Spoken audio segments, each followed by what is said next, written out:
بسم اللہ الرحمن الرحیم. محترم پرنسپل صاحب، وائس پرنسپل صاحب، قابل احترام اساتذہ کرام اور عزیز ساتھیو، السلام علیکم.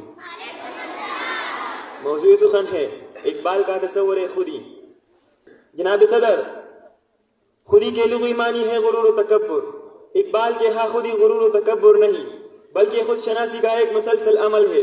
بعض مغرب زدہ ذہنیت کے حامل مفکرین کا من گڑت الزام ہے کہ اقبال نے یہ تصور برگزا سے متاثر ہو کر دیا ہے، لیکن اگر گہرائی میں اور منصفانہ انداز سے تحقیق کی جائے تو اس تصور کا منبع عشق الہی سے پھوٹتا ہے. اقبال کا تصور خودی قرآنی تعلیمات کا نچوڑ ہے. اقبال خودی کی تعریف یوں کرتے ہیں: خودی کا سر نہا لا الہ الا اللہ، خودی کا سر نہا لا الہ الا اللہ، خودی ہے تیغ فسا لا الہ الا اللہ.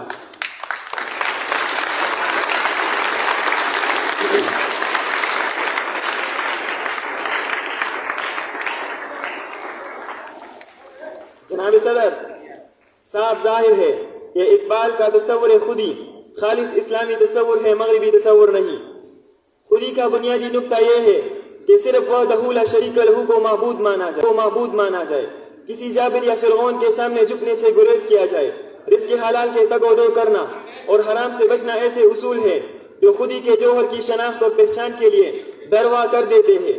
میرا طریق امیری نہیں غریبی ہے، میرا طریق امیری نہیں غریبی ہے، خودی نہ بیچ غریبی میں نام پیدا کر.